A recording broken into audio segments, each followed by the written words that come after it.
Welcome to MAGU, where we seek to educate our fellow Americans about the spiritual core of the MAGA movement and to evaluate how MAGA's beliefs, its values, the spirit of MAGA, conform with Christian, conservative, and American ideals.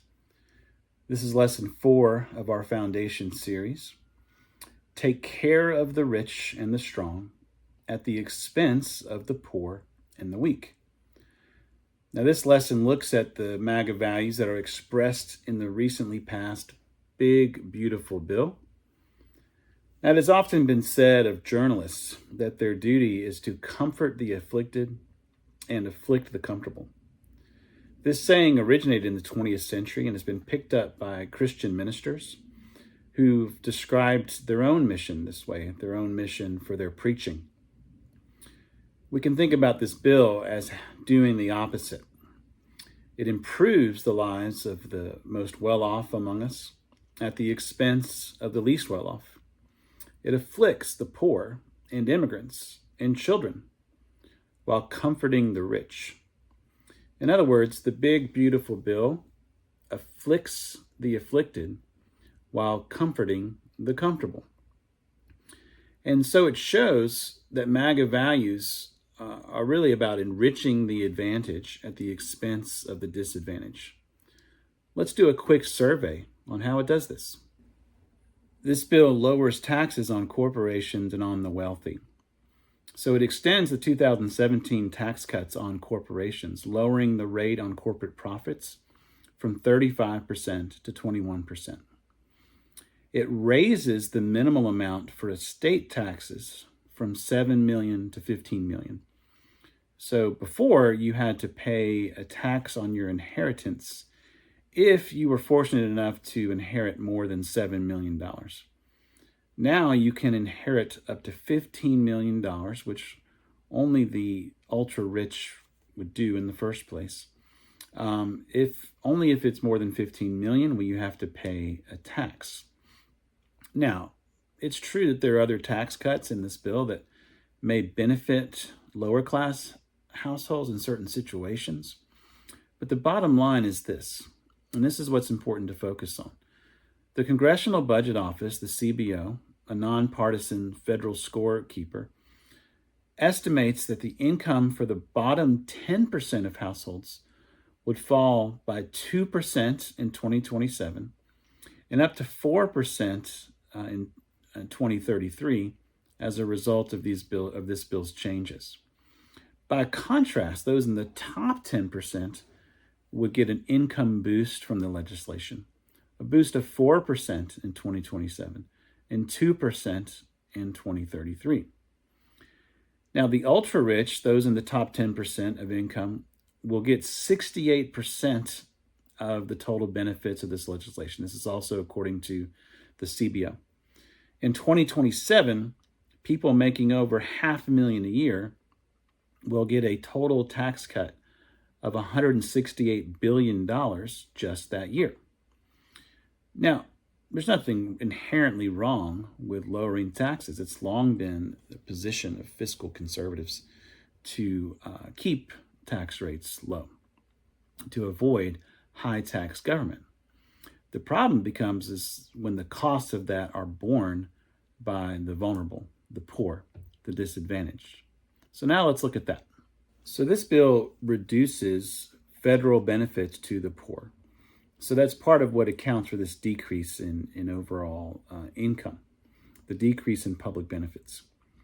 Now, the CBO estimates that the bill would cut federal spending on Medicaid by roughly $800 billion over the next decade, with an estimated 1 in 5 children at risk of losing their Medicaid coverage. So this is where you hear of these different figures of millions, maybe over 10 million people over the next 10 years losing Medicaid coverage. The House bill would also cut, or does cut, more than $290 billion from SNAP over 10 years. This is the food assistance program for poor children. So the effect of this would be to substantially reduce food assistance for more than 2 million children. So we see these reductions in benefits to the poor. Perhaps more egregious is that it heaps debt on the shoulder of all of our children, even on the unborn. The bill adds close to $4 trillion to our already $36 trillion national debt. So in a time when we should be reducing the debt by cutting budget deficits, a time of prosperity, a time when we're not in war and crisis, economic crisis, we are adding $4 trillion to the debt. The amount of money Americans will be paying just towards the interest on the country's debt is expected to increase sharply in the coming years. Paying this amount of debt over, say, the next 30 years would cost us $78 trillion just on the interest payments. The interest payments alone will account for 35% of federal revenues, again, according to the CBO. Well, the people who are passing these laws right now are not the ones that are going to be paying off this debt. That's going to fall on the shoulders of future generations. And it'll take the form of higher taxes, less spending on programs that younger generations could benefit from. They will have to bear this cost. Their quality of life will be greatly disrupted, greatly decreased by a weaker economy, a weaker government, higher taxes that comes about from them having to pay debt that they did not choose to pay. So now let's evaluate this value of putting the interest of the comfortable over the interest of the afflicted, the strong over the weak. How does this square with Christian conservative values? Let's first start with the children. Conservatives believe in using common sense to judge right from wrong, that we can know objectively what is right and what is wrong by using reason, common sense. And isn't it just plain obvious that it is evil to borrow against your children's futures, to saddle them with debt, to make their futures worse in order to make your life more comfortable, more pleasurable now? We recognize that that's a grave injustice. That's not how we would want to treat our own children and our families. But as a country, that's how we're treating our children and grandchildren. That's how we're treating their generation. We have a natural obligation as parents to make sure that our children are better off than we are. But this generation that's in charge now and is passing these laws, they're making their children and grandchildren worse off so that they can be better off. Do you want your children or grandchildren paying off your generation's debts? What say do we give them in the matter? Now let's turn to the poor. And here I'm going to cite liberally from the Bible and what the Bible reveals about God's heart for the poor and the obligations of his people to help the poor. First, we see that the Christian God, the God of the Bible, identifies himself with the poor. And we can find this in a couple of verses from the book of Proverbs. First, looking in Proverbs 14:31, which reads, "Whoever oppresses a poor man insults his maker, but he who is generous to the needy honors him." Then Proverbs 17:5. "Whoever mocks the poor insults his maker. He who is glad at calamity will not go unpunished." And then Proverbs 19:17 states that whoever is kind to the poor lends to the Lord. So we have a God who reveals himself who identifies himself with the poor. Second, Jesus commands his followers to care for the poor and makes doing so the basis of their eternal judgment. We see this taught clearly in the Gospel of Matthew, chapter 25, starting in verse 31. "When the Son of Man comes in his glory, and all the angels with him, He will sit on his throne in heavenly glory. All the nations will be gathered before him, and he will separate the people one from another, as a shepherd separates the sheep from the goats. He will put the sheep on his right and the goats on his left.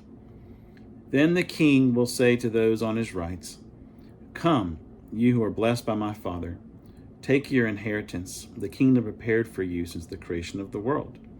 For I was hungry, and you gave me something to eat. I was thirsty, and you gave me something to drink. I was a stranger, and you invited me in. I needed clothes, and you clothed me. I was sick, and you looked after me. I was in prison, and you came to visit me." Then the righteous will answer him, "Lord, when did we see you hungry and feed you, or thirsty and give you something to drink? When did we see you a stranger and invite you in, or needing clothes and clothe you? When did we see you sick or in prison and go visit you?" The king will reply, "I tell you the truth. Whatever you did for one of the least of these brothers of mine, you did for me." So again, we see that Jesus, the Son of God, is identifying himself with the poor, with the needy, with the disadvantaged, such that he can say that helping them, serving them, giving to meet their needs is the same as helping him. Doing to them is an action that's also done to him. And the separation of the sheep, the righteous, and the goats in Judgment Day is based on how we treat these groups of people, how we respond to the needs of the poor and the disadvantaged. My third and final point from the Bible is that making laws that disadvantage the poor is a grave injustice that God will judge. We see this in the prophet Isaiah, reading from chapter 10 in the prophet Isaiah, verses 1 through 3. This reads, "Woe to those who make unjust laws, to those who issue oppressive decrees, to deprive the poor of their rights and withhold justice from the oppressed of my people, making widows their prey and robbing the fatherless. What will you do on the day of reckoning when disaster comes from afar? To whom will you run for help? Where will you leave your riches?" So this is a warning against lawmakers to avoid making laws that disadvantage the poor. And this is clearly what this big, beautiful bill has done. Now, let me acknowledge that Christians may legitimately disagree with one another over the best ways for the government to help the poor, over the role of government, how that is different from the role of the church and the role of individuals, charitable giving. There are legitimate disagreements to be had. But we should all be able to agree that a bill that in the end makes the poor poorer and the rich richer while heaping debt into the lives of our children, making their futures worse, is contrary to God's priorities. It is thus ironic that so-called Christian nationalists, people who believe that we are fundamentally a Christian nation and that therefore our laws should be based on God's law, are the core of MAGA supporters. Sure, you may succeed in preventing men from competing in women's sports. Recently in the news, there was a story about the University of Pennsylvania issuing a letter of apology to female swimmers, removing the awards from Leah Thomas, the male swimmer who was swimming as a transgender woman. And that's a battle to be fought. That's something that all people should care about. It is something that's fundamentally unjust. But Jesus doesn't say that you will be judged based on how faithfully you oppose transgenders. He says that you will be judged on how you treated the least of these. But Christians seem to be indifferent when the poor suffer in order to make the rich richer, and tolerate these kinds of injustices against the poor, which God, again, has identified himself with and commands his followers to be characterized by compassion for the poor, so much so that our judgments, our eternal judgment, will depend on how we treat them. Thank you for taking time to watch this video. I hope that you will support us by liking, subscribing, and sharing this content.